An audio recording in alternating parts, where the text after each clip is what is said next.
Hey buddies, welcome to Amass Games. My name is Simon, and today I'm going to give my review on the game the Stormy Flight. Now again, please check out the other videos coming if you want to see how and what I think of all these other games in the series. There are also 5 I've already played. As you can see, these are all unwrapped, or sorry, not wrapped yet, or not unwrapped, correct. So, this particular game, I'm going to give my review. Now, you're going to see some pieces, but these are pretty much just punched out. If you don't want to see any spoilers at all, then just drop me a comment and I can just let you know exactly what I think of it without any spoilers whatsoever. So right now I'm going to do that. I'm going to say I'm very, very impressed with this one. I gave this a 9 out of 10. Now this is a difficulty of only 2. So I found that a little unusual. I thought this would be quite a naff one. I've played other Exit games which have been a 2 out of 5 difficulty, and all of these are a lot more than that. I thought, maybe the more difficult, the more fun I'll have. This one I've never taken so long to do. It's taken over 4 hours, and managed to use most of the puzzles. Had some clue cards, about 5 I used. I've always had to use some, but I was quite surprised at actually how difficult it had been. Now, this is my first game I mainly played solo as well, so maybe that's another factor. So if you haven't played one of these solos, they're normally 1 to 4 players. The trouble is, with more player counts, you're going to end up with the factor that somebody's just going to be doing, I don't know, all the reading or the tearing or the solving, and that's why these are pretty good at lower player counts.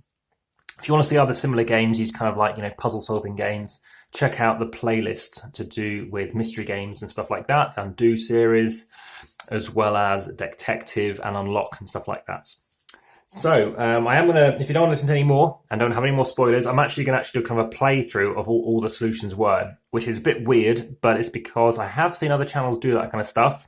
And they've had hundreds of thousands of views. I don't know if it's because they're curious how I did it, or obviously how the video creator did it, or whether or not they just want to know what the answers are. Because there is an audience for that, I'm going to be doing that. So again, just tell you now, so you don't have to do it later, hit the like button, subscribe if you haven't already, please, and also check out the description. But now I'm going to take you through basically the scenario. Now there's one other thing I was going to show you, and that is the app. So you can get an app. I'm not going to play the specific thing on it because I don't know if that's going to infringe on copyright, but you can click on, say, the Stormy Flight. You hit timer and soundtrack, and it starts the soundtrack. Now, the soundtrack isn't very good. It's a few seconds.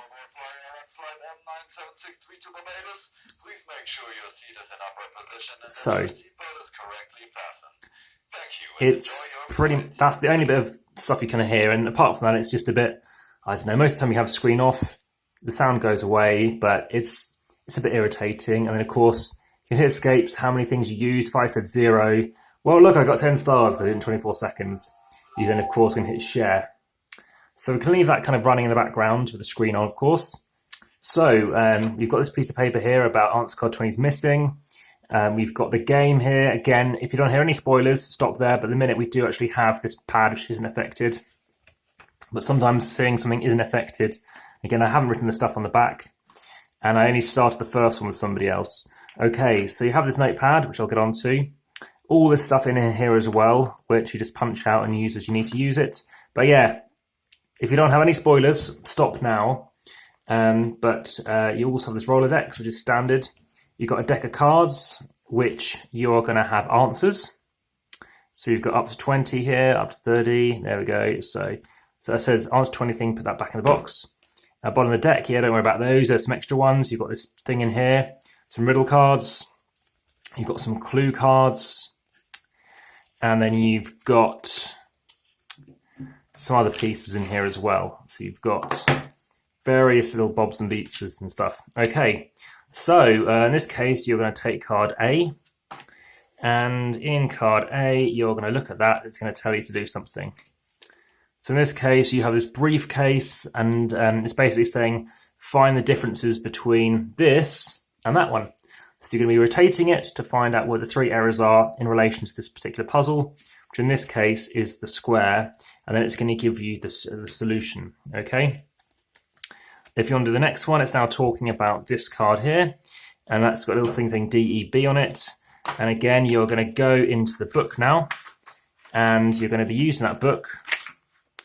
And there is another annoying thing, actually. It doesn't tell you when to stop using the cards. Again, we're in spoiler territory here, and you're going to take out that little thing that I had.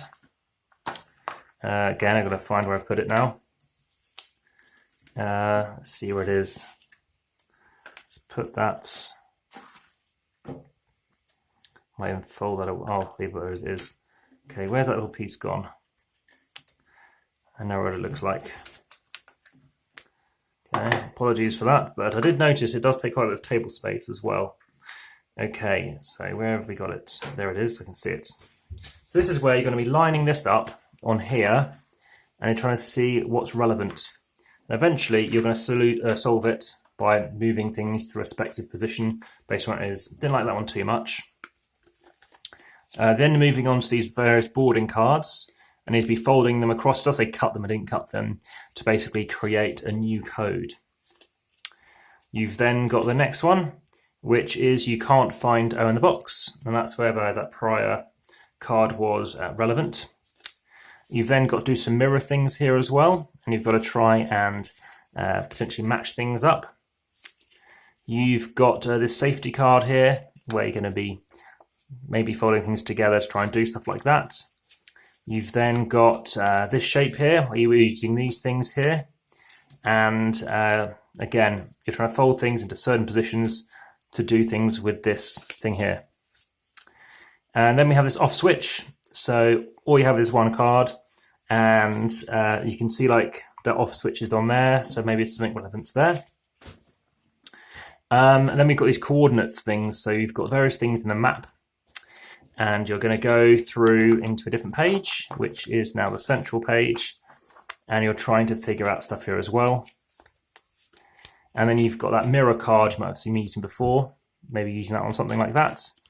And then various other cards until there's a really cool trick whereby you have to reveal a card. And what I found interesting is I think when they said there's a misprint on that 20 card, I don't think that was an accident. I think that was on purpose, which I think is very cool.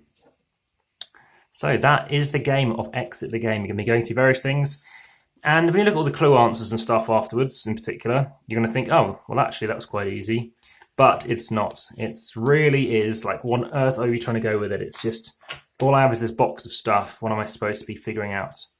So yeah, rather interesting that. So that has been Exit the Game. I'm now going to just chuck everything back in here again.